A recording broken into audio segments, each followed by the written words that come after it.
Jaya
Kripa Sindhu Bhaivacha Patitam Pavebhyo Vaishnavebhyo Namo Namaha Shri Krishna Chaitanya Prabhu Nityananda Shri Advaita Gadadhar Shasri Gaur Bhakta Vrinda Hare Krishna Krishna Krishna Hare Hare Hare Rama Rama Hare Hare Srimad Bhagavad Gita ki jai, Namaskar Krishna ki jai. Nadi Krishna Chena, Bhagavasasna, Amina, Manandena, Kichanya Sudhari. Let's chant the holy names of the Lord, how to state the mind, thinking myself, Lord, in the strong speech, more calmly retreat, devoid of all sense of false prestige, and be ready to give all respect to all others, and respect none for oneself. And that's it, the mind when we chant the holy names of the Lord constantly. That's the third verse of the Shikshastakam. That verse relates to tonight's class, which is called, well, I'll keep it a mystery for now. So let me start off with a question. Is anyone from Dallas here today? Anyone from Dallas? Anyone that has grown up? Okay, good. Because a few years ago I was in Dallas, and I walked into the store, and I got talking to the salesperson, and the salesperson asked me where I'm from. I said, I'm from Toronto. They said, where? Okay. So on a more somber note, what happened? Okay, you might remember that on the news, this big thing on the news back in 2018. About 4 years ago, exactly around this time, what happened was that 2 blocks north of the Dallas headquarters police station, a black man was shot, an innocent black man. He was sitting in his living room, and an off-duty white officer, she had just finished her 13-hour shift. It was at 9:30, and she walked thinking that she was in her room, and she saw this black person. The door was ajar, which is very strange. The door was not locked, it was open. She walked in the room, and there was this person sitting and eating ice cream. And she had a revolver, and she shot 2 shots into his chest. He called 911, and by the time he got to the hospital, he was dead. It's a big thing on the news because an off-duty white officer killed a black unarmed man for no reason. But the reason I'm bringing this up is because this officer was charged for manslaughter, and then this case was raised. There's a lot of, hue and cry about this case, about how it's a long road. But at the court, this poor black person that was killed for no reason, his name was Bottom Jean. He was a 26-year-old accountant working for PwC. So on the day of the court hearing of this charge for this off-duty police officer, when the judge rendered her decision, the brother of this dead person, his name is Brant Jean, an 18-year-old, he asked the judge if he could go up and hug the accused. He went up and hugged this person very tightly and forgave her for her misdeeds. And what was even more surprising is after the verdict, the judge did something very unusual. She came up and hugged the mother of the murdered person and also hugged the person that was sent to prison. So why we're bringing this up? Because tonight we're going to talk about the quality of forgiveness, okay? So the quality of forgiveness is something that is very important for a devotee. Someone who's aspiring to be a devotee must imbibe the qualities of forgiveness. That's mentioned in the Srimad Bhagavatam, so mentioned in a verse in chapter 15, text 14. So in the next remaining 20-25 minutes, we'll go through what is forgiveness. We'll talk about some of the verses in the Gita about forgiveness, why it's important to forgive, and a few examples from the books of Srila Prabhupada about forgiveness and how forgiveness relates to the current environment of turmoil. So if you're up on Italian opera and Shakespeare's plays, you'll hear a lot about in their plays and the opera, things about vengeance, grudging, backbiting, etc. So the meaning of forgiveness, basically the best meaning that I could get is that it's a conscious, deliberate decision to release feelings of resentment or vengeance toward a person or group who has harmed you, regardless of whether they actually deserve to be forgiven. So that's the closest definition of forgiveness. Now there's, according to psychologists, there are basically 3 types of forgiveness, from the highest form of forgiveness to the lowest form of forgiveness. So we're just going to touch upon that because I think it's important to know that this is a very complex topic, and we're not going to, give justice to it in just 25 minutes, because I was hoping to have 40 minutes because of other things, it got delayed. But anyways, the most important thing, or the most important stage of forgiveness is threefold. One is exoneration, that's free completely from blame. Number two is forbearance or tolerance. And the third one is release. So what do I mean by these concepts? Exoneration basically means to forgive and forget that nothing ever happened. That means you completely, you wipe out your hard drive and start with a new slate, a brand new hard drive, okay? So when does this happen? That you completely forget about someone that did some injustice onto you, and you completely forgive them as if nothing ever happened, okay? There are only three main scenarios. One is that if it happened accidentally. Someone was driving, there's snow on the road like today, and he slams into the back of your car, and he had a permanent neck whiplash, okay? You have some, you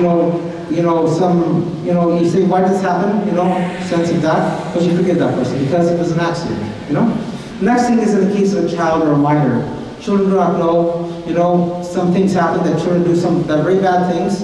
You set a fire in a house, pick up a dad's revolver and shoot someone, or go off and drive the car, like that. Some really odd things, and you forget that because it's a child. And the third thing is someone is repenting. They have true repentance. That is, they're absolutely sorry about what they did. That is, they'll never do that ever again, and they promise that, and they completely have full remorse in their heart, okay? That is when you would forgive them. Now, if you don't forgive them, then two things happen. One is that you will always live without pain, and so will that person. Because if you don't forgive someone, then you'll always have that grudge in your heart. And I'm sure you all experienced that you wanted to forgive someone, but you just couldn't release that. Okay? You can release that forgiveness. And the second thing is that it's not a problem with them, it might be a problem with you. Because if you don't forgive them for something that was seemingly, unjust, but would have happened anyways, then maybe you should look inside your heart and say, what is wrong with me? Maybe I'm more wrong than the person that wronged me. So that's the quality of forbearance. Next level down is the aspect of, that's exoneration. Next is forgiveness. So the first one is forgive, forget, as though it never happened. Forbearance means forgive or do not forget, okay? That is that the person is giving an apology, but actually it is not a genuine apology. Why? Because in part they still think that you are to blame for their actions, okay? So that is called forbearance. And the last one is called release. Is that you just forgive that person and you move on. You break the relationship. So in the first two, you maintain your relationship, and the last one is you dissolve your relationship with that person. You forgive them, but you move on, okay? So that is called release. Now, let's move to the Bhagavad Gita. So the Bhagavad Gita has three key verses about the aspect of forgiveness, okay? 10.4, 16:1-3, and 9:30. So these are the key verses in the Bhagavad Gita about forgiveness. If you want to go to the back of the Bhagavad Gita, you reference those. So in 10.4, translation is intelligence, knowledge, freedom from doubt and delusion, forgiveness, and other 16, 17 qualities Lord Krishna explains. These qualities of living beings are created by my alone. That is, forgiveness comes from the Supreme Lord. He says that I am the source of forgiveness, okay? So keep that point in mind, number one, from 10.4 Bhagavad Gita.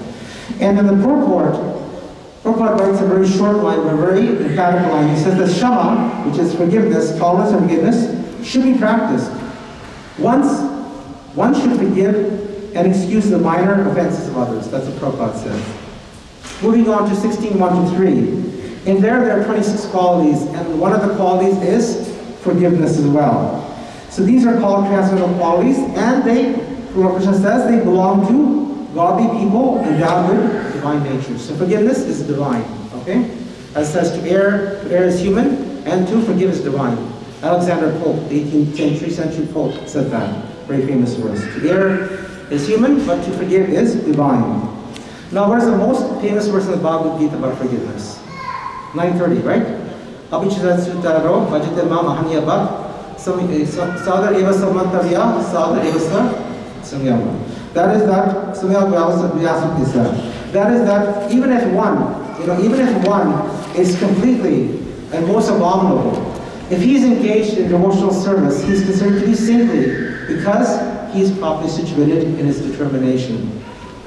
So it's a lengthy purport, but I'll just mention the last part is that Prabhupada says in that purport, and this is a very instructive purport, he says that therefore a person who is situated in Krishna consciousness and is engaged with determination And the process of chanting Hare Krishna, Krishna Krishna, Hare Hare, Hare Rama, Rama Rama, Hare Hare, should be considered to be in the transcendental position, even if by chance or accident he's found to have fallen. So Prabhupada, be very careful with the choice of words. He says by chance or by accident, not intentional. Okay? We won't talk about intentional forgiveness tonight. It's a different subject matter altogether. But we might touch upon that in brief. The word sadhu eva in the verse is that he saintly, very emphatically, and they're warning to non-devotees that because of an accidental fall down of a devotee, one should not be derided. He should still be considered saintly even if he has accidentally fallen down. And the word mantavya is still more emphatic. If one does not follow this rule and derides, that makes to fun of or laugh irresponsibly, for that fall down, then one is displaying the order of the Supreme Lord. So the Supreme Lord becomes very unhappy if he derides someone, even if they have done something bad. So the qualification of devotee is to be unflinchingly and exclusively engaged in devotional service. So my dear friends, what are the take-home messages? We said a few things, so let's just reflect on this. What does this mean? So number one is that to forgive is divine. Why? Because Krishna says in 10.4 that this quality comes from me. So if Krishna is forgiving, then how can we not be forgiving? He's the Supreme Lord, who are we? So if he forgives us, and we don't know how many times he forgives us during the day. I'm not talking about yourself, I'm talking about me. Committing so many offenses, it's impossible. You hear the story of Nal and Damayanti, in the Mahabharata. The Nal, he committed no offense. The demigods came to hunt him down. Who were the demigods? Two demigods, Draupadi and Kali. They came to hunt him down, but he was sinless. He was apakavim.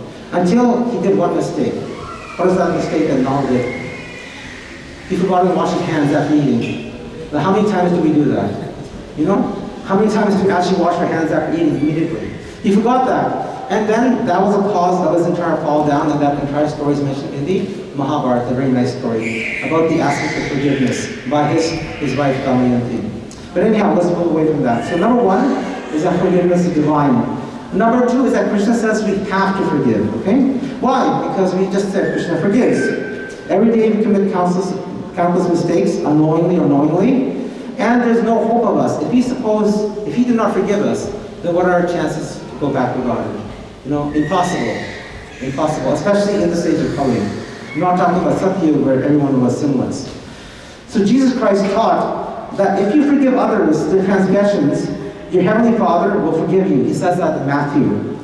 And then Peter, one of his 12 apostles, asked Jesus, he said that, how often, Jesus, is it necessary to forgive? Jesus says 71 times. He didn't actually say forgive with me. He meant that symbolically. That is, we should keep forgiving 71 times, okay? So therefore, reminding again is that, we're all human beings. We all commit errors. If we're not committing any errors, we're, a demigod, or we're something extraordinary. We're not a human being, So therefore, it is natural for us to err, but it is even more natural for us to forgive. Why? Because as many times as we commit errors, that many times we should forgive, okay? And the world will be a different place if we forgive others for our, unintentional sins, okay? It would be a better place. And we would not hold this grudge. When we hold a grudge, we carry it on for a lifetime, and it continues into future lifetimes as well. And that's why we are born with these mentalities of anger, greed, vengeance, envy, jealousy, all these things are born with us. And that's why when the baby comes out of the birth canal, it's crying, because all of a sudden it comes into this world of grief and remorse and repentance. How many people are going to backbite me? You're all being bitten by all these worms and insects in the womb, and now you're being bitten by these real things outside, like dengue and Zika virus and all these other viruses that are going around. Number three is that we should forgive and forget. Just let go, forgive and move on by assisting that person. So we should not necessarily keep any records of wrongs. That's for the other people. That's for your manager, that's for the judge to decide, the government, the other people that will decide the verdict.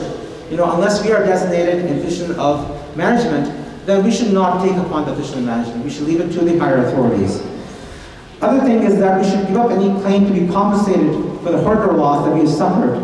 So let the bygones be bygones. That is, if it's happened, just let it go. Let it go. Otherwise, you will burn with this fire of, vengeance. You'll be thinking of this person so much so that it'll affect you both physically, mentally, and spiritually. Your spiritual life will go down. Oftentimes when someone is hurting you, then during the time of japa, you think of that person, And your japa goes off thinking about that person's, property. What can I do to that person's property? All these things come to mind.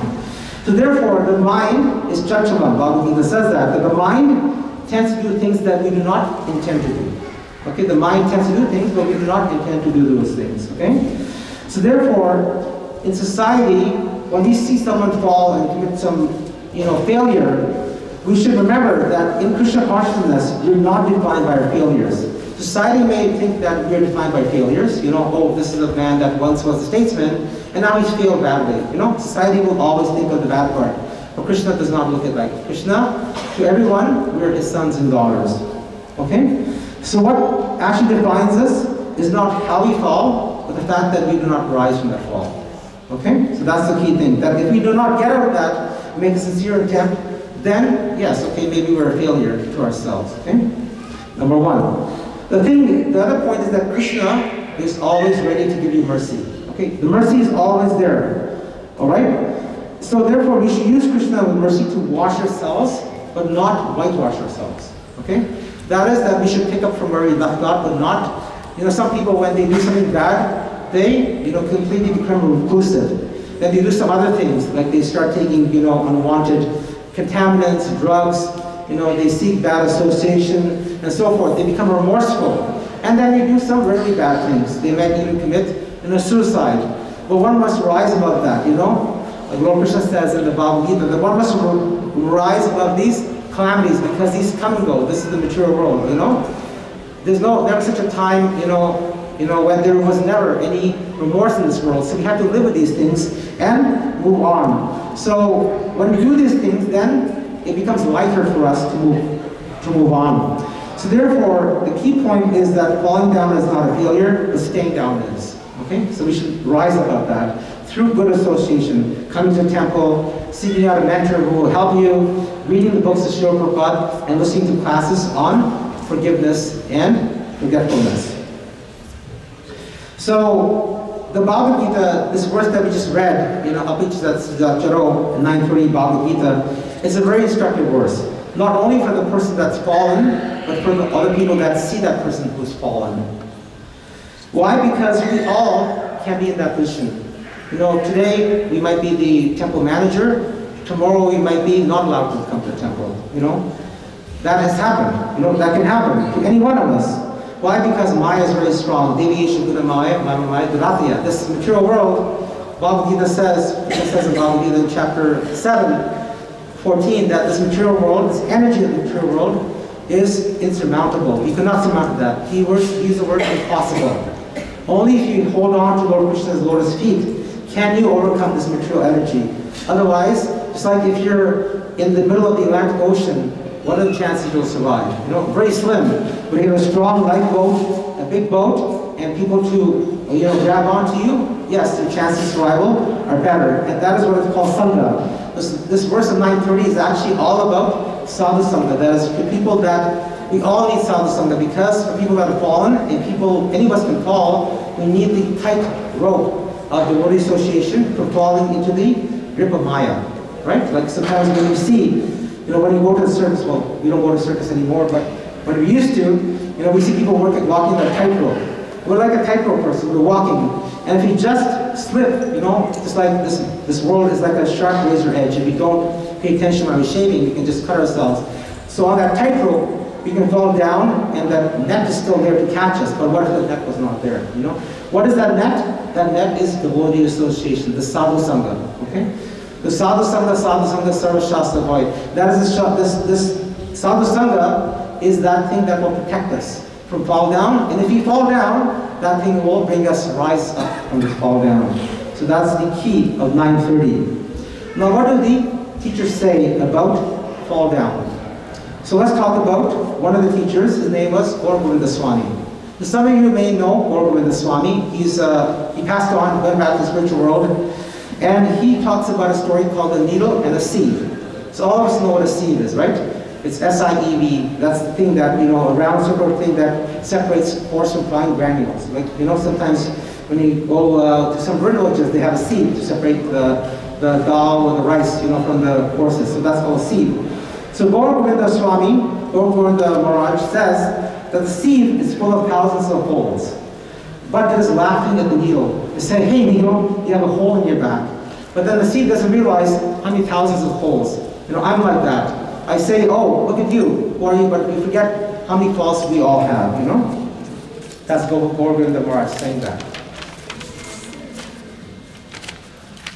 And then he says, are you perfect? When he used to give classes, he was very fiery. He says that, are you perfect? This is verbatim from Gaura Govinda Swami. If you have some defects, then why do you find fault with others? Sages don't see the bad in others, but in themselves. So that's the characteristic of sadhu. A sadhu never looks at others, how they're faulty, but he or she looks at themselves, how am I faulty, And if you have that nature to see bad, then see what is the bad in yourself, but see the good in others. So close your eyes on bad tongues and open your eyes on the good things. And another quote is from Bhaktisiddhanta Saraswati Goswami Maharaj, the spiritual master of His Divine Grace, H.G. Bhaktisiddhanta Swami Prabhupada. He said that the best of all persons think themselves to be less than all others. Why should a person pry into the defects of others when he does not seek to scrutinize his own conduct? So therefore the Bible says, judge not, lest you be judged. Right? Who are we to judge? Because we will always be judged. We might look at one person, 10 people may be looking at us. Okay? So, my dear friends, let us realize that this aspect of forgiveness is something that we should all try to imbibe, and the world will be a more peaceful place. A few minutes ago I said that one of the important qualities of a devotee, whether you're a devotee in the mission for a long time, or whoever you might be, inspiring devotee, or anyone, the Bhagavatam says in the 9th canto. So everyone is familiar with the Srimad Bhagavatam. Sometimes I talk, but I forget that sometimes there might be people that might be a little new.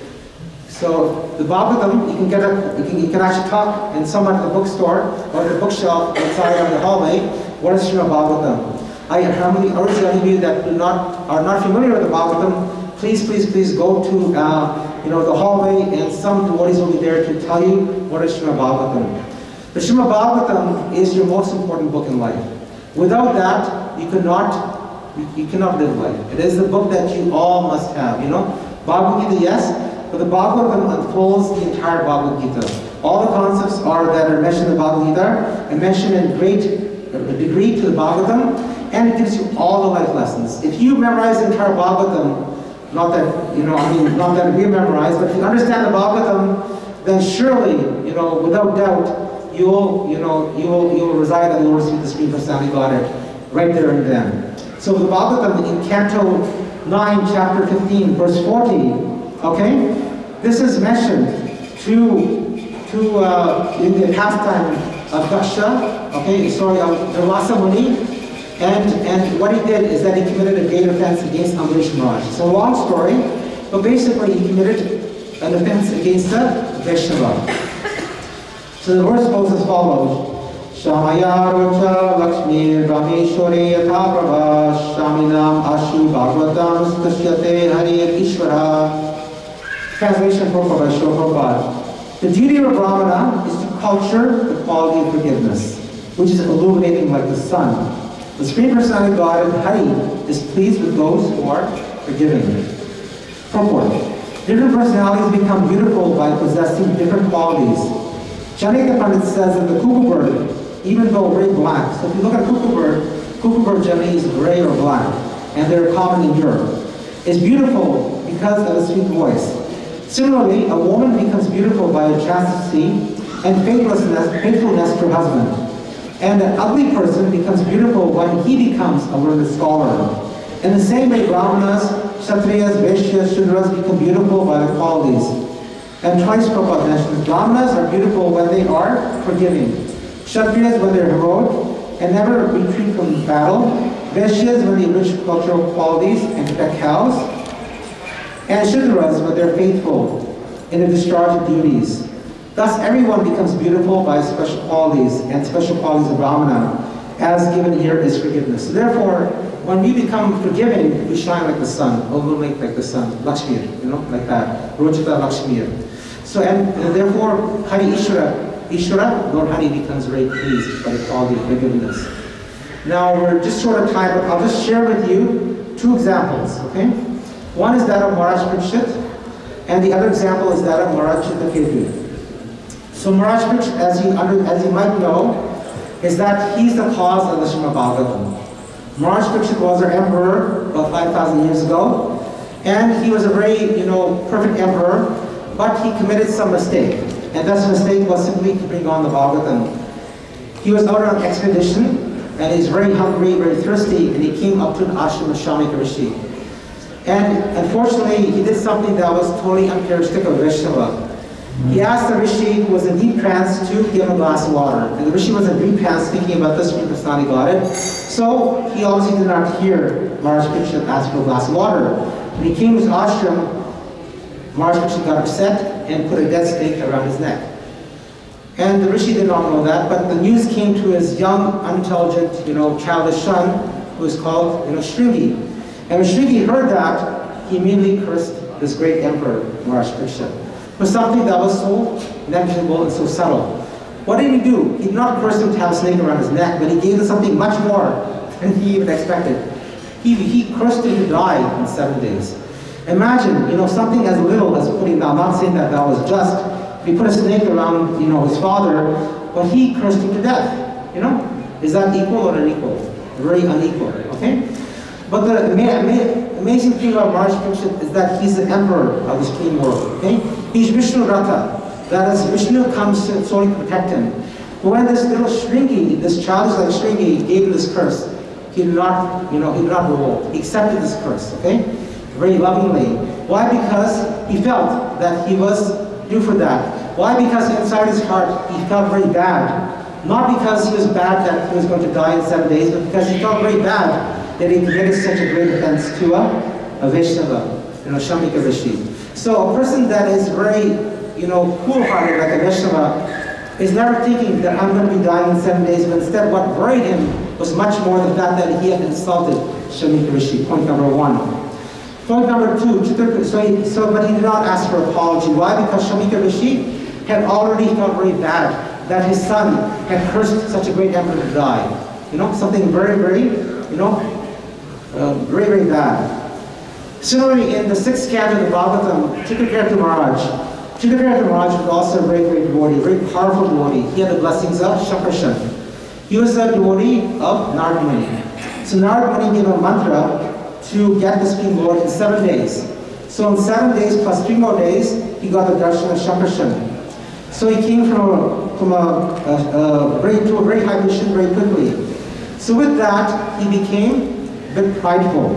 And what he did is that he saw one time that Lord Shiva was sitting with Parvati, in the assembly of sages, and Lord Shiva was sitting with Parvati on his lap. Now Shiva is Mangala, he's all auspicious, okay? He's Jatadara. He has married here, he's Sabhavati, that he's the president of all the assembly of the Vaishnavas. But when Chitraketu Maharaj saw this, he was surprised. How can someone as so high as Lord Shiva have his wife in the assembly? In the private to be fine in the assembly of sages. So what he did is he told Lord Shiva, is this correct?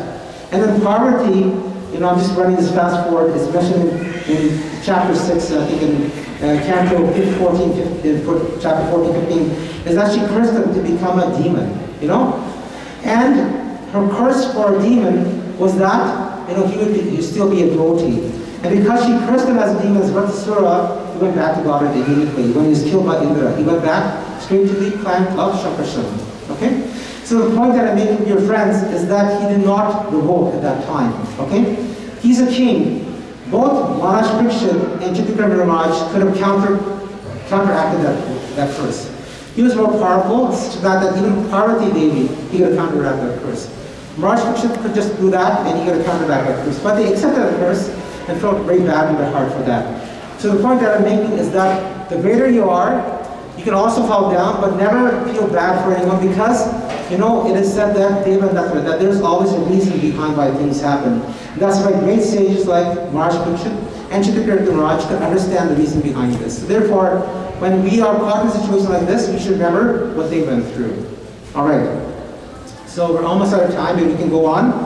So last of all, I'd like to say that in this world of current turmoil, that what is happening in Ukraine, what is happening in Iran, what just happened in Colorado Springs yesterday, all these things, these shootings and so forth. The thing is that if we become a little more tolerant, forbearant, forgiving, then this world would be a much happier place. We might not have had this war in Ukraine, this moral injustice in Iran and so forth, like that. So therefore, how can we relate this to the Prabhupada marathon? This marathon of Prabhupada called the Gift of Knowledge is the greatest marathon ever.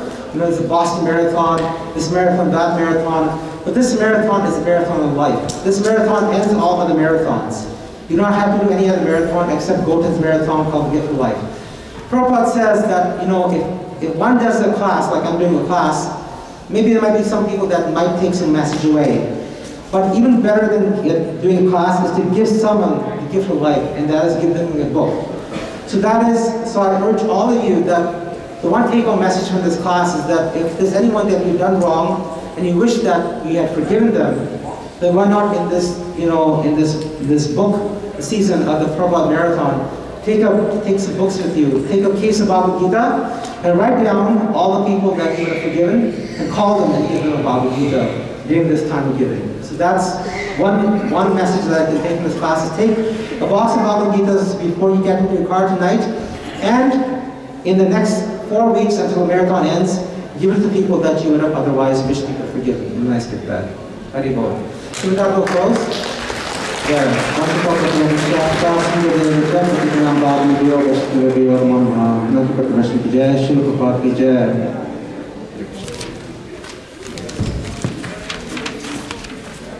Thank you, Jagannath Mishra Prabhu. Sorry, we had to cut that a bit short.